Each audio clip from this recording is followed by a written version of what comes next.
Hello and welcome to Property Matters. I'm Stephen Galpin, and today we're going to be looking at the state of the property finance market. And to help us with this is Lucy Waters, MD of Aria Finance. Welcome, Lucy. Hi, Stephen. Good to have you back in the new year. Yeah, thanks for having me. Good. Well, I hope you got good news for us and not bad news. That's all I'm talking about today. Now, UK house prices softened towards the end of 2025.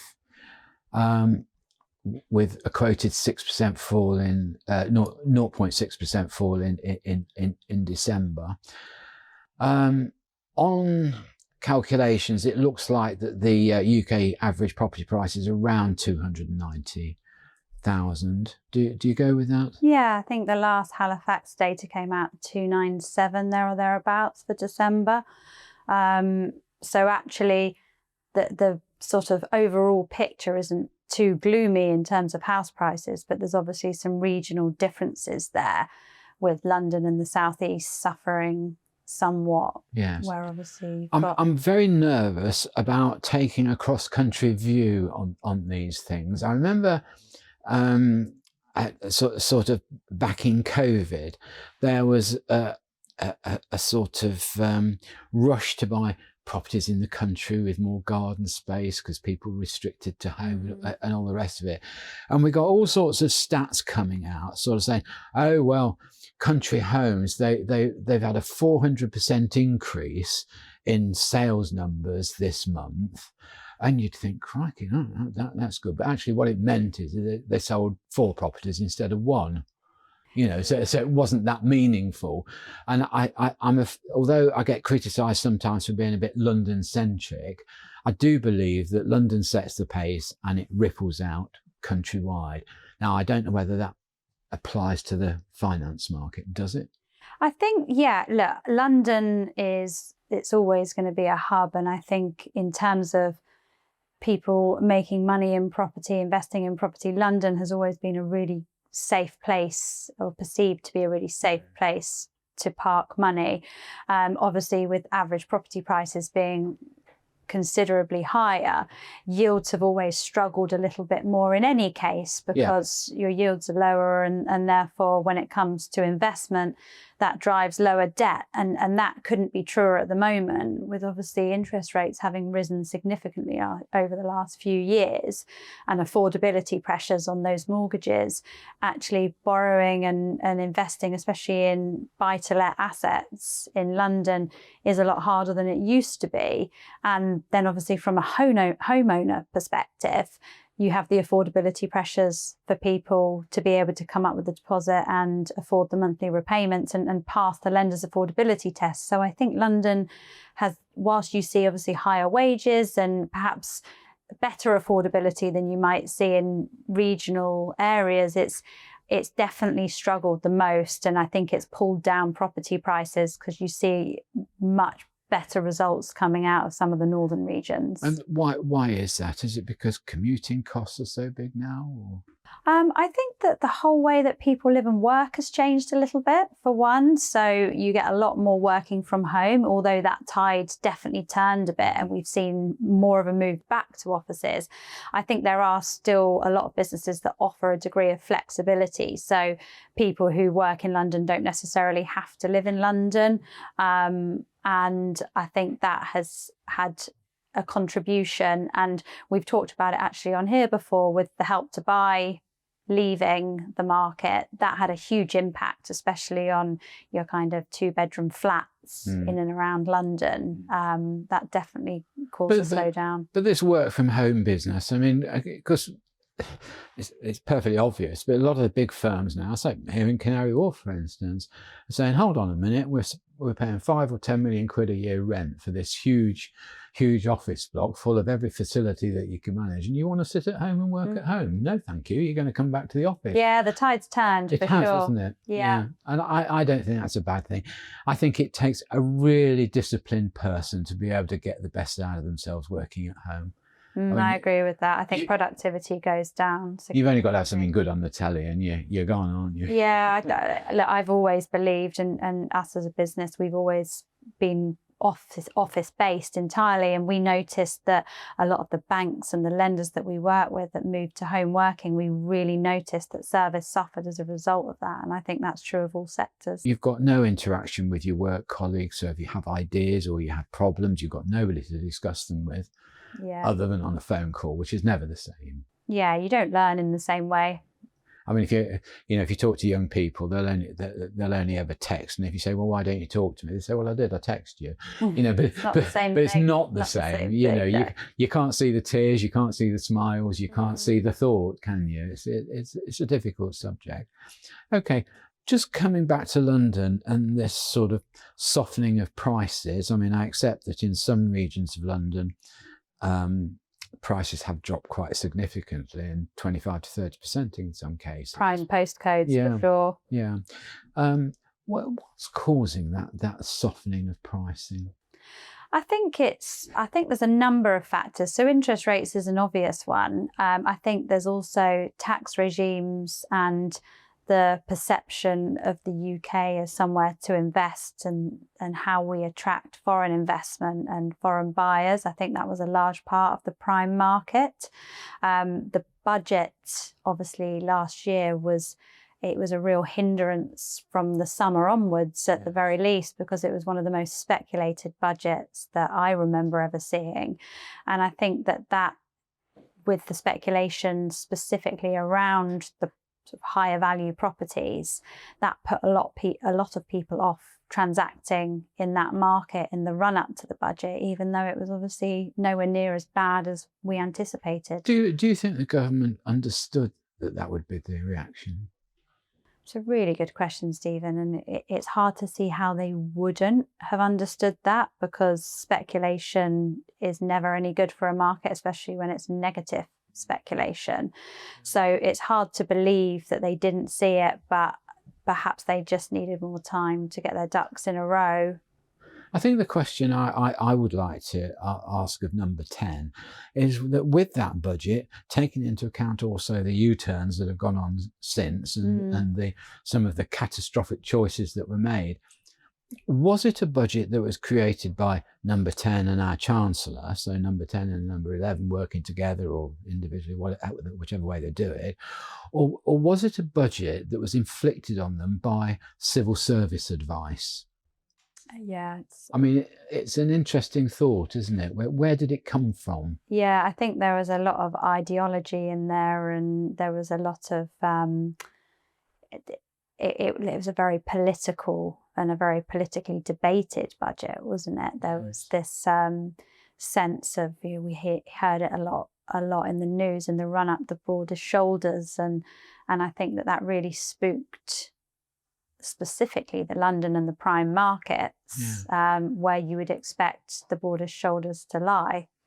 I mean, I was listening to the news today, and for instance, the government are apparently considering stopping or restricting the London Freedom Pass. Right. Now, what does that give you? It gives you, after the age of 66, free travel on the tubes, trains and buses in and around London. Okay. And apparently, within hours of announcing this thought process, they had a petition with 3 million signatures on it. Wow. And saying, look, you haven't thought this through, because you get up to the age of 60 to 66, you get a free Oyster card, which isn't chargeable. Then the Freedom Pass takes over as you head towards your 70s. And so what are you going to do? Give it to people free for 60 to 66 and then cut them off and create poverty amongst pensioners, or what? And communication, the government always go on and say, talk to your neighbour, travel, go and see your friends, go and do this. And that seems just the kind of thing that, again, they're sort of ignoring. And it just smacks to me as somebody in the Treasury saying, oh, listen, we could save 3 billion a year doing this, and let's do it. Yeah, I think the thought process to certainly from the property side and from the earning side, to try and tax our way out of it rather than to invest in growth is a continued frustration. And we certainly see that in the property market with a lot of our developer clients who feel frustrated at all of the red tape and the inability to be able to cut through that. And every time that something positive is announced in order to try and achieve housing targets and what they may or may not do, something else comes in that creates another burden. And it's the whole lack of ability to be able to grow and improve the economy rather than just pay tax. I think my comment when they announced the 1.5 million homes by the end of this parliament was, I think I said, good luck. Yeah, I mean, we're abysmal at hitting housing targets in any case, but I think that was. But there's a fundamental flaw there anyway, because even if you build this 1.5 million, whether it's to a housing association, whether it's to an individual client, whether it's to an investor, somebody's got to buy all these homes. Yeah. And somebody like you has got to provide the finance for them to do that. And I'm not sure you can.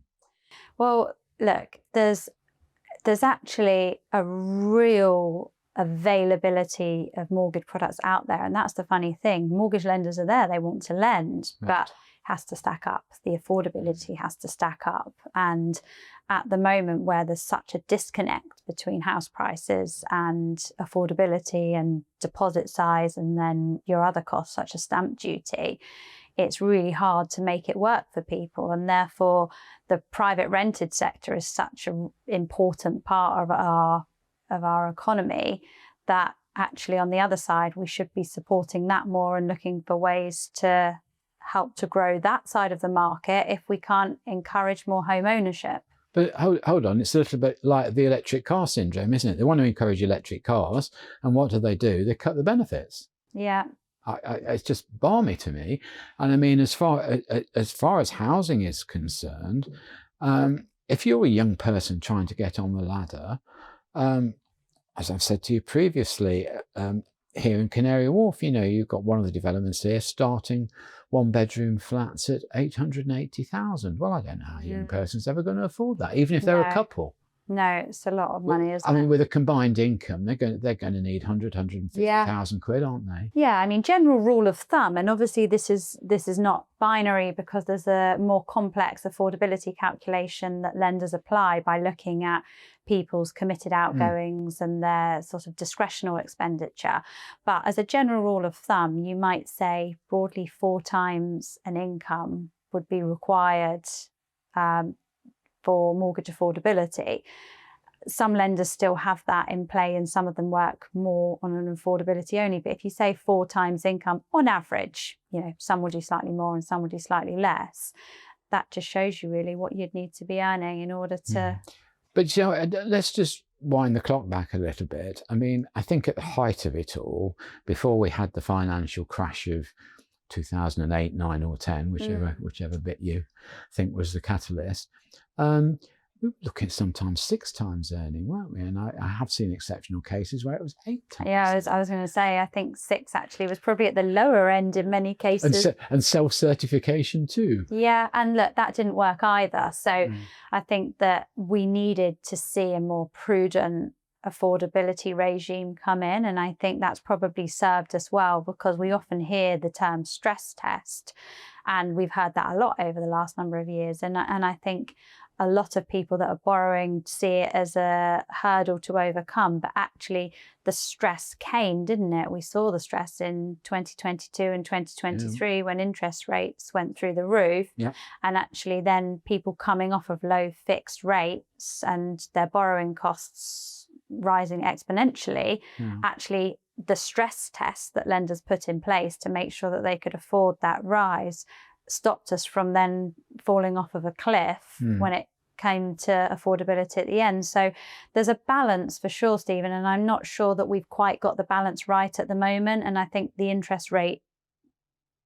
new interest rate environment will probably prompt a little bit of a reset on that, and that's happening. There's regulatory review on affordability, and lenders are looking at whether there should be certain stress tests and how how they look at things moving forward in a more normal or more usual interest rate environment. Well, let me just comment. 100 years ago when I bought my first home, I think I paid about 9.5%, and I was always taught at that time that if your borrowing was at a rate of under 10%, you were doing okay. You were lucky, yeah. Yeah, and then of course it went up to 15% at one time, didn't it? But just coming on to the subject of mortgages for, and I don't mean this in a disrespectful way, but for ordinary people. And I say that, people with normal jobs, normal salary expectations, no super growth in their career path, just as normal. Do you think it's time that we looked at the way we provide house finance rather than this just either building society or bank provision? I mean, I'm thinking in terms of mortgages that perhaps stay with the house rather than the person, longer period of payback, maybe 50 years, and that could be passed down through generations. I just wonder whether it's time to have a rethink. Yeah, well, there are economies which have longer term fixed rates, which is an interesting one, because I think if somebody was going to buy somewhere and it felt like it was their forever home and they fixed their mortgage for 20 years or 25 years and they knew that that was going to be the cost of their mortgage and that they had done their numbers on that appropriately and the bank had checked the affordability appropriately. Obviously things can change in the future, but that is, I suppose, one way of looking at it, whereas ours is a little bit more, we fix for 2 years, we fix for 5 years. Some people might take a variable rate, we move a lot. So our market doesn't really operate like that. A wholesale shake-up of mortgage finance, I mean, it's an interesting question, but I suppose you become quite embedded, don't you, in the way things work. And we always hear this word innovation and everyone's always talking about innovation, but it feels like innovation in the mortgage world for us has been really just tinkering around the edges as opposed to wholesale change. Yes.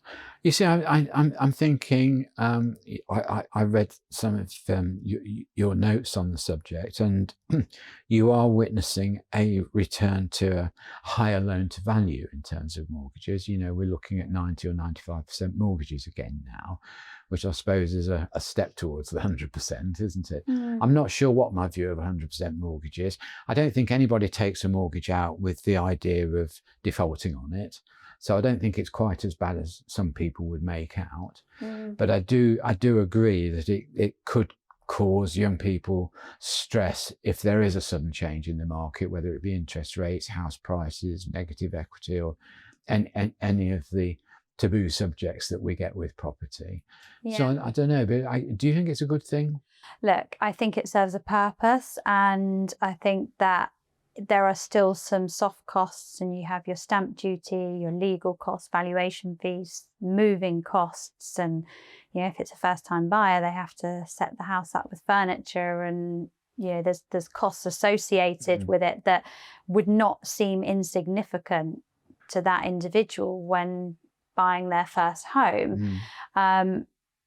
The problem that you have with it is that some of the stress situations that you just listed, you then can end up in a situation where you create mortgage prisoners. So I think we would have to have the banks and building societies and non-bank lenders support to the market that they would continue to allow that loan to run, and if it reached expiry of, say, its initial fixed period, if it was a 2 or a 5 year fixed period, that they would allow that to run without a re-underwrite, which a lot of product transfers do allow for in the market, because that they want the client retention anyway. So if somebody's paying their mortgage, a customer that's already with them is valuable versus going out and having to acquire a new customer. So I think if they can transition people on, and you don't create a scenario where you have a mortgage prisoner that can't do anything, but if somebody then looks to sell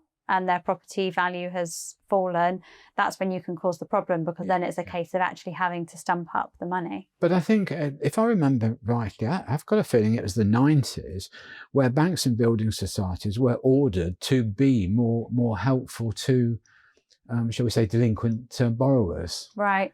And I thought that was always a very good idea, rather than just leap for repossession. Well, we saw it in COVID as well, didn't we? Yeah, I mean, you know, people forget a bank don't want to repossess your property. No. The last thing they want is to have your property on their books. It's also not very easy for a bank to repossess a it's property. It takes time, and you know, it's not easy on anybody involved.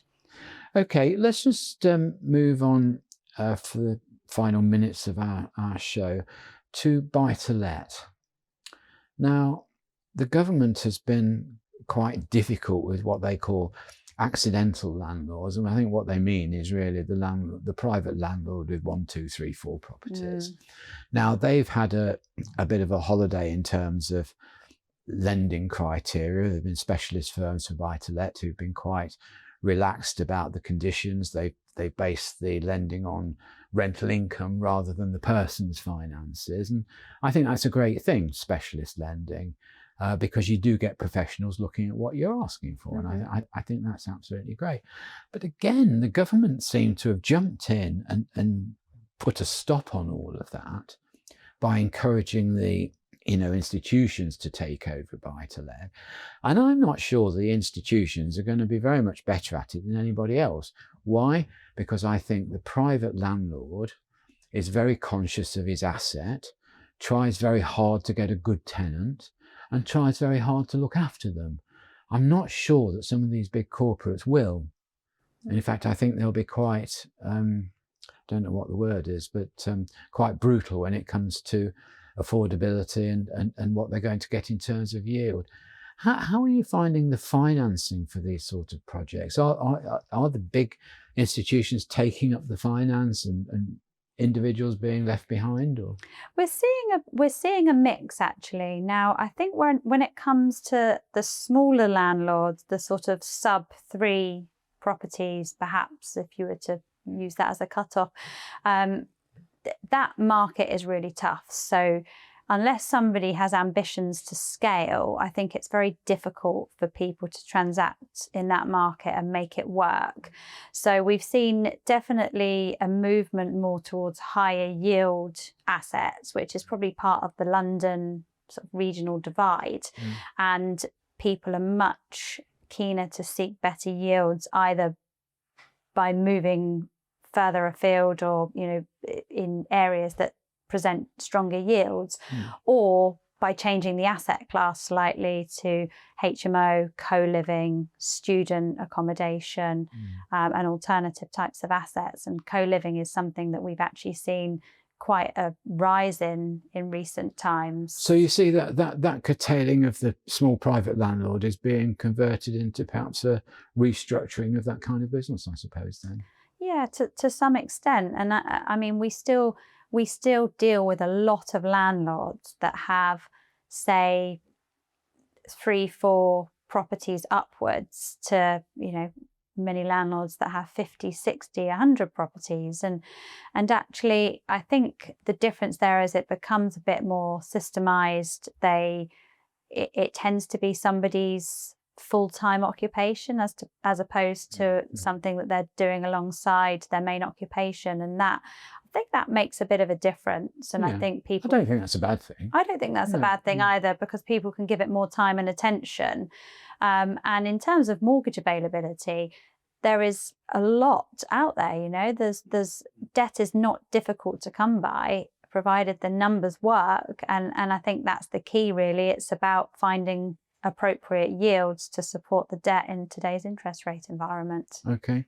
Lucy, I'm going to say thank you very much for coming in today. It's been great to have you in the studio. So that's Lucy Waters, MD of Aria Finance. Really big thank you. Thank you for having me. Thank you for the information that you've provided. We're now going to go over to Will Stevenson, co-founder of FiberPay, for this month's Industry Insights on foreign exchange. Will, welcome to our Industry Insights property programme. and our monthly look at the world of currency exchange. What have you got to tell us this month? Beginning on the property market, I think 2026, we've already seen a fantastic start to the year.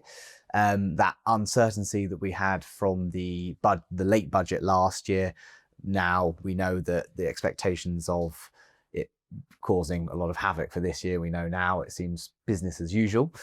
So that's, of course, fantastic.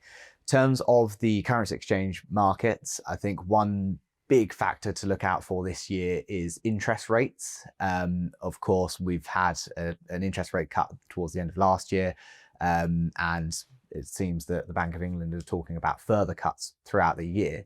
Now, that technically should devalue a currency. However, actually the complete opposite. Ever since COVID, we've seen a complete flip in trends in the markets, and actually we could see the currency go the other way. I believe that it's still going to attract overseas buyers. The pound is probably a little bit undervalued at the moment, and looking at other jurisdictions and their interest rates, Europe currently being lower, I think it's still really appealing for Europeans to of course transfer funds and purchase in the UK. The standard comparison is obviously with the dollar. Yes. I mean, how's that going?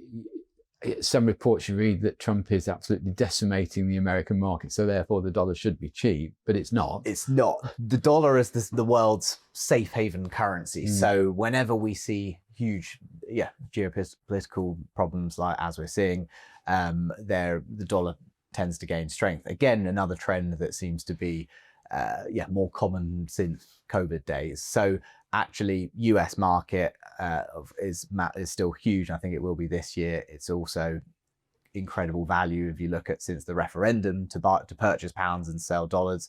So those people that have been looking for a few years might be thinking, oh, I'm getting 30% off. And I think that it's going to hold this strength.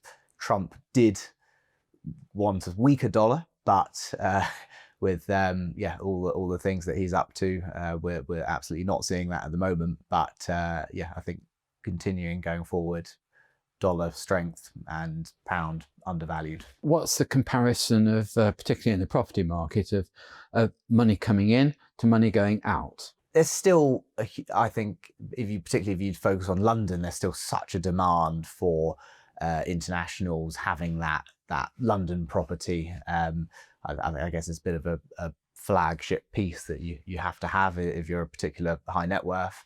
But yes, there are a lot of UK people moving abroad. The easy one is still Middle East, Dubai. We see a lot of flow of funds going over there, probably because it's particularly easy to obtain residency and it's so tax efficient. Now, again, a trend since COVID, we see working conditions so different. People don't need to go to their offices every day. You can work, many industries, you can work from anywhere in the world. So why not try live abroad, potentially better weather and better tax situation. Is Dubai still the hot favourite for people to go to, or where else is looking good? Interestingly, the start of this year, Saudi Arabia have, of course, opened up their property market to the world. So whether that, I think it'll be a bit of a slow start for them just because of the infrastructure.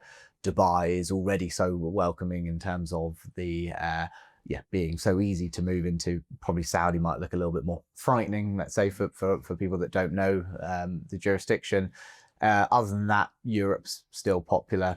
Portugal, Spain, we see a lot of people that are retired expats moving to.